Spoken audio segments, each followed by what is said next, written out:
What's up, guys? Welcome back to the channel. Today, we're going to be looking at the Saints offense to prepare for the Buccaneers Week 2 matchup. I mean, they had a lot of good wrinkles in there. You got Jameis, you got Taysom Hill, you got Kamara, a lot of weapons. So, looking at this initial play, they got their trickery with Mr. Taysom here, Taysom Hill here, and plus, break it down. Why is he so hard to defend and usually a Buccaneer beater? Yeah, I mean, they do a great job of really setting it up, but I think what the Bucks need to look at is whenever he's in the game, you just have to know, most likely he's going to be taking this football somewhere. But they do a great job of, setting this up, creating the holes. And again, this is just a simple pool play, run, counter, QB counter, and he just takes off and gets a lot of yards after contact as well. So, got to make sure you bring him down because he is a big dude. And yeah, I mean, he's their X factor. He can make plays like this, especially when he comes in the game. Yeah, Jameis is over there, and what a decoy over there. But still, like you said, a very well coached team. Look at all the blocks set up here. You got a block here, you got a block here. This guy's gonna come around, end up blocking, and it's him just having patience to be a ball carrier, waiting for that last block, and then unleashing it. I mean, he's got speed for a quarterback, necessarily a quarterback, tight end slash running back. He does a little bit of everything, and they're just a well coached team overall and know their assignments, and that's something where we can't make mistakes because they'll jump on it. And then now let's look at Jameis. I mean, he has all the talent in the world. That's why he was a number one overall pick. He knows how to deliver a ball. Sometimes he may loft it and mess it up, but overall, he has a cannon. He has an arm. Break it down. Jameis Winston.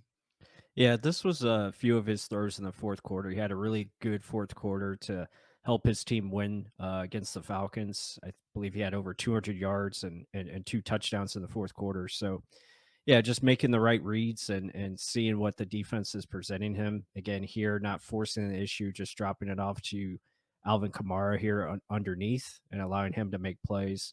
And as you see there on the screen, yes, it's very similar to our offense, running some vertical routes, four verticals, and you're just hitting the underneath guy. So, yeah, definitely smart decision by Jameis. And the Buccaneers are just going to have to kind of play it smart and how they want to mix up their coverages. Yeah, I mean, this is from years past when we had him. He didn't really make many smart decisions, especially the last year he's here. But it seems like he's slowing things down, kind of hitting the dump down. I mean, taking what the defense is giving him. But then you have times like this where he can literally laser a throw. And to give him credit, look at the timing on this. The second he actually gets right past him, Jameis puts it on a line, on a rope right to him. And hell of a pass, hell of a catch. And that's Jarvis Landry there in the reception, who had a massive day as well. Right. Yeah. Jarvis is, a great addition for the team, for the Saints, and his ability to, get open here and then, make the play. And again, right read by Jameis. This is a simple in breaking route where really got the mismatch on the defense. Again, the corners trying to pass this off, and it's tough, tough situation for them to cover it.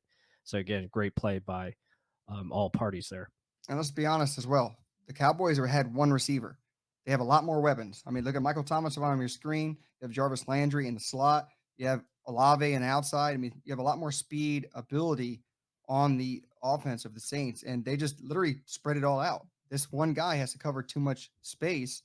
And you have Michael Thomas curl deep in, deep, and then you have another in. So there's a lot of spacing that goes along in this offense as well. It's very similar to the Buccaneers, like you just said. So they're sprinkling in a little bit of everything, and it's working to their advantage. And then here, Jarvis Landry just going up making a play. I don't know what the heck the DB of the Falcons was doing, but break it down a little bit more.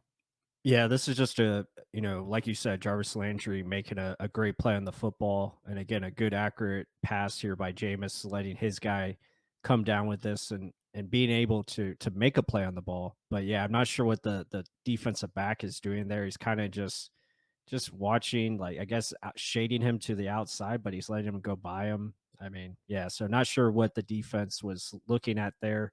Anyway, still a great play by the quarterback and the receiver. Yeah, hell of a spot throw too. Only right to the sideline, crossbody catch right there. I mean, that's nice. Overall, great placement on the throw. And now here, this is just the amazement of their play call. I mean, look how this is set up. It's a natural pick. Jarvis Landry is literally going to run into the defender, and Michael Thomas is going to come all the way around, and you're going to see another clear out right here. So a lot of good stuff that goes on in their offensive scheme.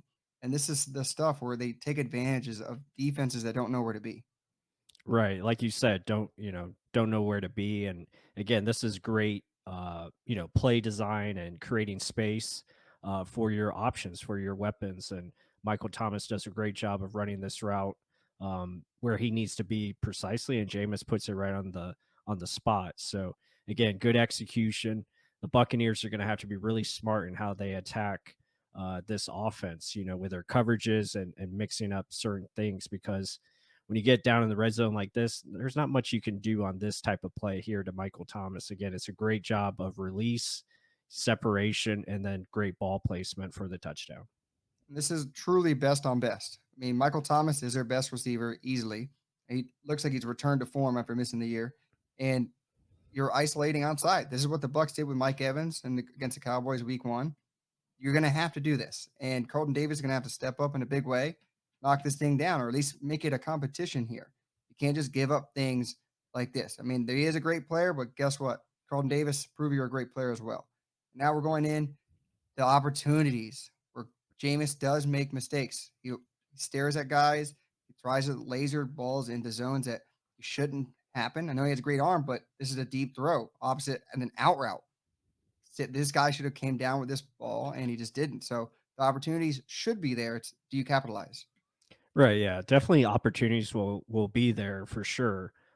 It's just about like you said, the Buccaneers have to take advantage of them and mix up their coverages with some quarters and like cover threes and stuff like that, mixing up your man and zone coverages like you see the Falcons do here.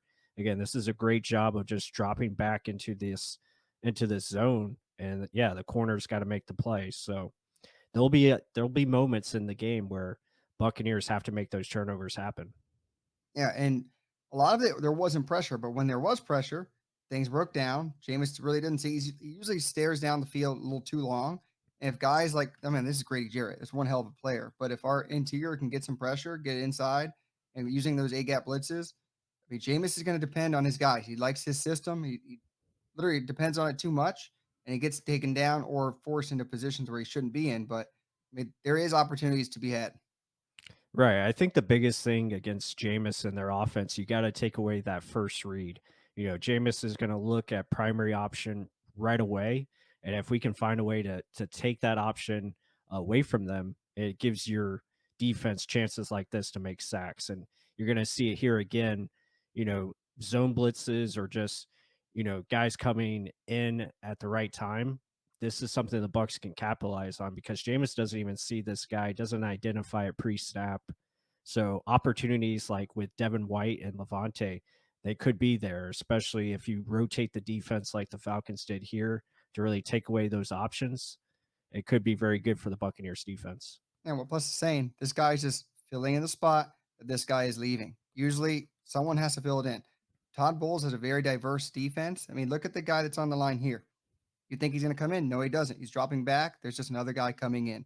It's all just a chess piece. Who's going in? Who's going out? The defense knows, the offense doesn't. Jameis has to think about this on the go. And sometimes he messes up and it's opportunistic for that defense. And that's what the Buccaneers need to do. Confuse them little by little, get your opportunities. When you get them, capitalize on them.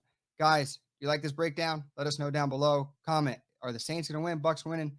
How do we exploit this Saints offense? Let us know. Like the video if you haven't subscribed just yet. And with that said, till the next one.